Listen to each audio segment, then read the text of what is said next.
Hello guys, जय हिंद। कैसे हो आप सब? उम्मीद करता हूँ अच्छे होंगे। तो फाइनली अगर आपने भी कोस्ट गार्ड डीबीजीडी आंतरिक का फॉर्म डाल लिया है तो अगला हमारा कदम क्या होगा, स्टेप क्या होगा, उसके बारे में हम बात करेंगे। और साथ में सिलेक्शंस वगैरह के लिए तैयारी किस हिसाब से होनी चाहिए, ठीक है, और क्या टारगेट लेकर के आपको चलना है कि कितना आपको स्कोर करना है एग्जाम में, उस हिसाब से आप स्टेज 1 में भी सिलेक्ट हो जाओ और फाइनल स्टेज में भी आपका सिलेक्शन हो जाए। तो सबसे पहले तो आज के इस वीडियो में हम लोग जो हमारे पिछले 3 बैचेज हुए हैं उन सभी के जो है इनिशियल और फाइनल कट ऑफ देखने वाले हैं, समझेंगे और उस हिसाब से अपने आप को क्या करेंगे, कंक्लूड करेंगे कि किस हिसाब से हमको जो है इस बैच में जो हमारे 2023 बैच आपका कोस्ट गार्ड का है इसके लिए किस हिसाब से तैयारी करनी है और कितना मार्क्स स्कोर करना है। तो चलिए वीडियो को पूरा अंत तक जरूर देखिएगा और चैनल पर नए हो तो चैनल को सब्सक्राइब करके नोटिफिकेशन बेल ऑन कर दो, क्योंकि ऐसी वीडियोस आपके लिए हमेशा लेकर के आता रहता हूँ। नोटिफिकेशन ऑन रहेगा, जब भी वीडियो आएगी आपको नोटिफिकेशन मिल जाया करेगा। चलिए शुरू करते हैं। लेकिन उससे पहले आप सभी लोग पूछ रहे थे सर कोस्ट गार्ड के लिए कोई अच्छी बुक बता दीजिए। तो एक बेस्ट बुक आ चुकी है कोस्ट गार्ड के लिए, आप देख सकते हो। अभी फिलहाल ये सेक्शन 1 का मैं बता रहा हूँ।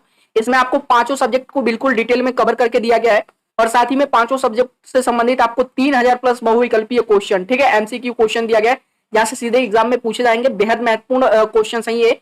और साथ ही में देखो सिर्फ बुक ही नहीं, यहाँ पे आपको गाइड तो मिल ही रहा है, साथ में प्रैक्टिस सेट बुक भी इसका आ गया है जिसमें आपको 50 प्रैक्टिस सेट मिलने वाले हैं। तो मैंने डिस्क्रिप्शन में लिंक डाल दिया है अमेजन और फ्लिपकार्ट का, वहां से आप मंगा करके घर बैठे तैयारी कर सकते हो। और साथ में ये आपको ऑफलाइन स्टोर पर भी मिल जाएगा, कहीं भी जाके पूछ लेना, चाक्षु पब्लिकेशन की कोस्ट गार्ड की बुक चाहिए आपको मिल जाएगा। आइए चलिए आगे बढ़ते हैं।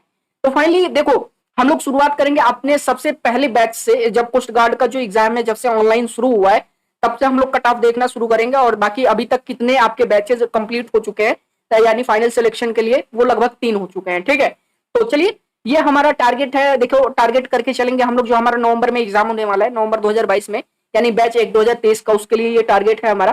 प्रीवियस 3 बैचेज की कट ऑफ देखेंगे और साथ में कैटेगरी वाइज कट ऑफ देखेंगे, यानी सबका general, EWS, OBC, ST, SC सबका देखेंगे। सबसे पहले कट ऑफ देखेंगे, फिर आगे जो है इस बैच के लिए क्या मेहनत करनी है, कितना मार्क्स आप टू स्कोर कर सकते हो, ये सारी चीजें बात करेंगे। सबसे पहले देखो ये हमारा 2021 बैच, यानी जो सबसे पहला बैच आपका आया हुआ था कट ऑफ का, उसका अगर हम सबसे पहले बात कर लेते हैं डीबी का, फिर जीडी का देखेंगे। आप देख सकते हो जनरल का 42 मार्क्स गया था, ये सबसे पहला बैच है आपका। देख लेना कैसे कैसे मार्क्स बढ़ रहे हैं, ठीक है, कट ऑफ बढ़ रहा है आपका। आप देखोगे तो दंग रह जाओगे, उस हिसाब से आपको मेहनत करनी पड़ेगी।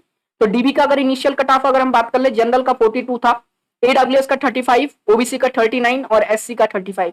वही अगर इनका फाइनल कट ऑफ बात कर ले, जब इनका फाइनल सिलेक्शन हुआ तो जनरल का 42 से सीधे 51 फाइनल कट ऑफ लगा, 35 से 39 ईडब्ल्यूएस का फाइनल कट ऑफ लगा था, 39 से 48 देख सकते हो, लगभग लगभग 8-9 नंबर यहाँ पे बढ़ा हुआ था, ठीक है। 48 ओबीसी का लगा था, एससी का 40 लगा था और एसटी का देखो मुझे पता नहीं था इनिशियल कट ऑफ, लेकिन फाइनल कट ऑफ पता है 40 लगा था, ठीक है। तो 5 नंबर एससी वालों का बढ़ा था, एसटी वालों का भी नियर अबाउट 33-34 नंबर ऐसे समथिंग में था। चलो अब जीडी का इनिशियल कट ऑफ देख लेते हैं। इस बैच का जो पहला बैच हुआ था आपका 67 मार्क्स जो है उस समय बेहद कम गया था जनरल का। उस बैच में जितने लोगों का हो गया वो भाग्यशाली थे, ठीक है। ईडब्ल्यूएस का 55 गया था, बेहद कम गया था भाई साहब। ओबीसी का 62 गया था, एससी का 55, एसटी का पता नहीं था, लेकिन फाइनल इनका देख लो फाइनल कट ऑफ कहां जाके लगा था अगर बात कर ले, ठीक है।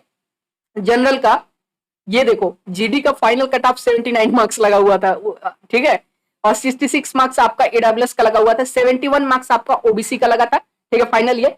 और एससी का 68 मार्क्स लगा हुआ था और 55 से 68 और 66 मार्क्स आपका लगा था एसटी का। तो कहीं ना कहीं अगर हम देखें तो ईडब्ल्यूएस वाले जो है फायदे में थे इस पहले वाले बैच में, अगर जीडी में देखें तो, ठीक है। नेक्स्ट आ जाओ जरा, अगला है हमारा 1 2022 बैच, ठीक है। 2022 का जो पहला बैच था आपका उसमें देख लेना। अगर जनरल की बात करें तो देखो कितना अधिक इनिशियल कट ऑफ में कितनी बढ़ोतरी हुई थी। पिछला आप देखो 42 था और यहाँ पे सीधे 51 मार्क्स, तो सोच लो कंपटीशन किस हिसाब से बढ़ा था। 51 मार्क्स गया था, ईडब्ल्यूएस का 47 आपका गया था, ओबीसी का 49 मार्क्स गया था, ये भी बढ़ा था, और एससी का 47 और वहीं एसटी का 45 मार्क्स। ये सब इनिशियल कट ऑफ थे। फाइनल कट ऑफ देख लो, डीबी का आपका फाइनल कट ऑफ 51 मार्क्स लगा था, 49 आपका ईडब्ल्यूएस का लगा था, 49 ही ओबीसी का भी लगा था, ठीक है, यानी कुछ इंक्रीज नहीं हुआ था। ओबीसी और जनरल का सेम था, ठीक है। और वहीं बात कर लें एससी वालों का तो 40 मार्क्स, सॉरी 1 मिनट रुक जाओ यार, ये गलत हो गया है, ठीक है, 40 नहीं था, नियर अबाउट ये 48 मार्क्स था, ठीक है, 47-48 मार्क्स ही इसका भी लगा था। ये देख लेना थोड़ा सा, ये एडिटिंग गलत हो गई है इसकी, ठीक है। एसटी का देख लो 45 मार्क्स था, तो यहाँ पे देखो इसका भी डीबी का फाइनल कट ऑफ गलत दिया गया, दोनों का जो है फाइनल गलत चढ़ा दिया गया है, कोई दिक्कत नहीं है, देख लेंगे इसको आगे, ठीक है। एससी एसटी वालों बस अपना इनिशियल देख के चलो, इनिशियल अभी आपके लिए इंपॉर्टेंट है। चलो वही बात कर लो अगर जीडी का, ठीक है, तो आप देख सकते हो जीडी का जो इनिशियल कट ऑफ जनरल का था 75 मार्क्स, फाइनल लगा था 78, यानी पिछली बार से कम हो गया था फाइनल, ठीक है। 70 मार्क्स आपका ईडब्ल्यूएस का था, 73 पे सिलेक्शन हुआ, 71 आपका ओबीसी का था, 75 पे सिलेक्शन हुआ था ओबीसी वालों का, 66 मार्क्स आपका एससी का था और 69 पे सिलेक्शन हुआ था। 66 एसटी का था, लेकिन फाइनल सिलेक्शन कितने पे हुआ था ये नहीं पता है, ठीक है, जानकारी इसकी नहीं मिल पाई थी।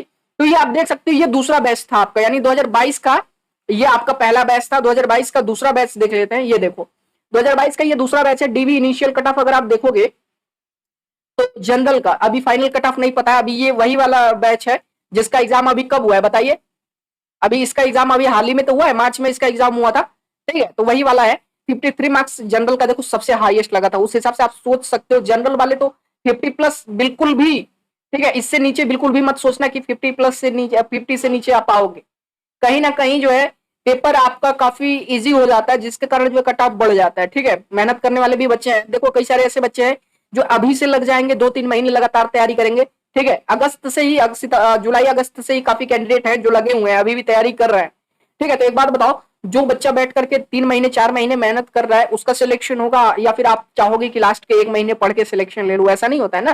फिर देखो ईडब्ल्यूएस का 48 मार्क्स, ओबीसी का 49 गया था, एससी का 46 गया था, फाइनल कट ऑफ नहीं पता। हाँ जीडी का देख लो, ये सबसे इंपॉर्टेंट है, क्योंकि जीडी वाले ध्यान से सुन लो बाबू, मेहनत आपको भी करनी पड़ेगी, कहीं ना कहीं आपको 80 प्लस, अगर इनिशियल कट ऑफ में आना है तो 80 प्लस जाओ जनरल हो तो, और अगर आपको उसमें आना है फाइनल कट ऑफ में तो 85 प्लस, कम से कम 90 टारगेट लेके चलो यार। 85 क्या होता है जब आप देख सकते हो 86 तो पीछे अभी इसी बार लग गया था, ठीक है। तो उस हिसाब से बच्चे मेहनत भी कर रहे हैं ना। हो सकता है अगर पेपर देखो अगर पेपर कठिन आ जाता है तो हो सकता है कट ऑफ थोड़ा कम चला जाए, लेकिन कट ऑफ अधिक क्यों जाता है? क्योंकि पहली बात तो निगेटिव मार्किंग है नहीं, रुक जाओ अभी इस पे हम बात करेंगे, पहले कट ऑफ देख लो। तो ठीक है, 80 इनिशियल कट ऑफ था, 86 फाइनल था, 74 इनिशियल था, 78 फाइनल था, 76 इनिशियल था, 81 फाइनल था ओबीसी का, ठीक है। सब देख लेना किसका किसका बता रहा हूँ। 70 एससी का जो है आपका इनिशियल था, 74 फाइनल था, 65 आपका एसटी का इनिशियल था और 70 फाइनल था, ठीक है। तो अब देखो जो चीज मैं बात कर रहा हूँ, कट ऑफ इतना हाई बढ़ता ही क्यों जा रहा है, ठीक है। पहले तो पेपर आपका इजी आता है, ठीक है, कोई मतलब बहुत कठिन पेपर नहीं आता, लेकिन हाँ फिजिक्स मैथ इंटर का जो आपका जीडी के लिए है ना, जो सेक्शन सेकंड का, वो झटका देने वाला आता है, ध्यान से समझ लेना। बहुत ही कठिन फिजिक्स मैथ आता है, लेकिन पढ़ने वाले कैंडिडेट कर लेते हैं। तो वही मैं कह रहा हूँ, देखो सबसे पहला अगर कट ऑफ बढ़ने का अगर कोई कारण है कि कट ऑफ इतना हाई क्यों जा रहा है, तो वो है आपका निगेटिव मार्किंग का ना होना। अब निगेटिव मार्किंग के ना होने से फायदा क्या है, देखो जो बच्चे होते हैं ना, जो पढ़ने वाले बच्चे होते हैं, पहले तो जैसे मान लो कि उनको अगर 110 में से अगर उनको जो है 70 क्वेश्चन का या 75 क्वेश्चन का आंसर आ रहा है, ठीक है, तो उन्होंने बिल्कुल सही कर दिया। बाकी के जो क्वेश्चन बचे उस पर उन्होंने क्या किया, तुक्का लगा दिया, ठीक है, तुक्का मार दिए। अब ये बताओ जब तुक्का मार दिए तो कहीं ना कहीं अगर कितने क्वेश्चन का तुक्का लगा रहे हैं, 25 10 35 क्वेश्चन का, तो उसमें 5 या 7 तो भी सही होगा ना, है, हो जाता है, ठीक है। अगर तुक्का लगा रहे हो ना, थोड़ा बहुत अगर जानकारी है, तुक्का लगा रहे हो तो 5-7 उनका तो वैसे ही सही हो जा रहा है। तो ये जो 5-7 नंबर जो कट ऑफ बढ़े आ रहा है ना, ये यही कारण है इसका, जो है निगेटिव मार्किंग का ना होना ही इसका मुख्य कारण है कि कट ऑफ बढ़ रहा है, ठीक है। समझ में आ गया आप? अब देखो दूसरा चीज होता है कि अगर निगेटिव मार्किंग होता तो जो ये बच्चा 75 नंबर का करके आ रहा है, ठीक है, ये 75 नंबर का भी नहीं करता। क्यों नहीं करता? क्योंकि 2-3 क्वेश्चन उसके ऐसे होते हैं जिसमें वो कंफ्यूज होता है, तो उसको वो निगेटिव मार्किंग के चलते अरे यार नंबर कट जाएगा, वो छोड़ देता।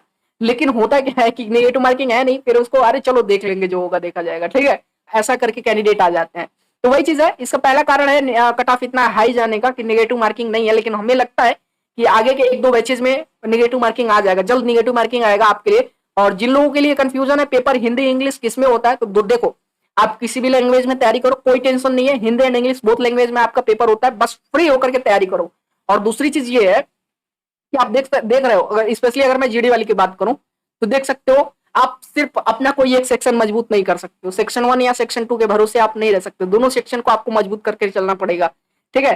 तो भरपूर टाइम दीजिए, सेक्शन 1 को जितना आप टाइम दे रहे हो उतना ही टाइम आप सेक्शन सेकंड को भी जरूर दीजिएगा अपने, ठीक है। ऐसा नहीं है कि सेक्शन 2 आपका तो समझ लो कि एक हाथ एकदम बाहुबली की तरह हो गया और एक हाथ आपका जो है पता चले कि कौवे के जो है टांग की तरह आपका कमजोर पड़ा हुआ है, तो वही हाल हो जाएगा, फिर बीच में लटक जाओगे, ठीक है। तुम मेहनत करो, देखो कट ऑफ मैंने आपको बता दिया है। अब आप अपने अंदर अपने दिमाग में एक टारगेट फिक्स कर लो कि अगर 80 मार्क्स अगर जनरल का कट ऑफ जा रहा है तो कम से कम मैं प्रयास करूंगा कि 90 से नीचे मुझे नहीं आना है, अगर फाइनल सिलेक्शन तक जाना है। वहीं अगर ईडब्ल्यूएस का 74 कट ऑफ गया है तो अगर मैं प्रयास जरूर करूंगा कि 80 से नीचे मुझे ईडब्ल्यूएस वाले अगर हो तो 80 से नीचे नहीं आना है, कम से कम 80 मार्क्स तो लेकर के आओ फाइनल सिलेक्शन तक जाने के लिए। 76 अगर ओबीसी वालों का है तो 85 प्लस आप भी रहने की कोशिश करना, ठीक है। वहीं अगर एससी वाले 70 मार्क्स है तो आप एससी वाले कम से कम प्रयास करो कि 75 प्लस तो आप रहो, ठीक है, इससे कम नहीं रहना है आपको। और एसटी वालों का तो कम से कम 75 से नीचे, 75 तो रहना ही चाहिए। 70 दिया गया ना, 5 नंबर 7 नंबर हमेशा एक्स्ट्रा लेके चलो, ताकि अगर कट ऑफ बढ़ भी जाता है, घटता है, तो वो आपका प्रॉफिट होगा, ठीक है, वो आपके खाते में जाएगा। और अगर बढ़ जाता है तो फिर क्या करोगे? इसीलिए कह रहे हैं तैयारी सबसे इंपॉर्टेंट चीज है। देखो फॉर्म डाल दियो, आपके पास अब समय बहुत ही भरपूर समय, लगभग लगभग 2 महीने दबा के आप तैयारी कर सकते हो। और 2 महीने की अगर तैयारी बढ़िया से कर लो ना, तो किसी के मान का नहीं है कि तुम्हारा सिलेक्शन रोक दे, ठीक है। बस तैयारी अच्छी होनी चाहिए। क्लासेस वगैरह चल रही है, अभी क्लासेस पे आप लोग का ज्यादा ध्यान जा नहीं रहा है, इसलिए अभी क्लासेस मैंने रोक दिए हैं 1-2 दिन के लिए। फिलहाल आप कहोगे तो मैं रिज्यूम कर दूंगा, लेकिन आप लोग को एक्टिव होना जरूरी है। देखो होता क्या है ना, कि मैं ये नहीं कहता हूं कि मैं 100% आपको एग्जाम में क्लासेस के थ्रू दूंगा, क्योंकि जब तक आप खुद सेल्फ स्टडी नहीं करोगे तब तक किसी दूसरे टीचर के भरोसे बैठ के 100% नहीं ला पाओगे। क्योंकि अगर मैं कुछ पढ़ा रहा हूं तो आपको भी पढ़ना पड़ेगा। देखो मैं बहुत कर सकता हूं, अगर आप 35 ला रहे हो, ठीक है, अपने दम पे, मैं उसमें 10 नंबर 15 नंबर और एक्स्ट्रा आपको दिला सकता हूं, जो कुछ भी पढ़ाऊंगा, ठीक है, 20 नंबर एक्स्ट्रा दिला सकता हूं। तो वही ये समझ लो कि ये आपके लिए एक तरह से ना प्रसाद मिल रहा है क्लासेस के तौर पे।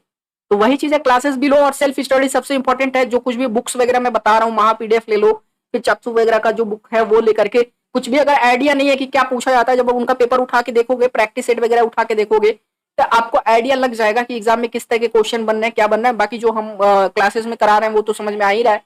तो आपने कट ऑफ देख लिया है, उस हिसाब से अपना टारगेट फिक्स करो और तैयारी शुरू कर दो। 2 महीने का आपके पास टाइम है, 2 महीने में उसको अचीव करो अगर इस बार वर्दी चाहते हो, ठीक है, अपने कंधे पे। तो फाइनली चलिए फिर मिलते हैं नेक्स्ट वीडियो में, तब तक के लिए सभी को धन्यवाद। और हाँ, वीडियो को बिना लाइक किए हुए मत जाना और इसको शेयर जरूर करना। चलिए धन्यवाद।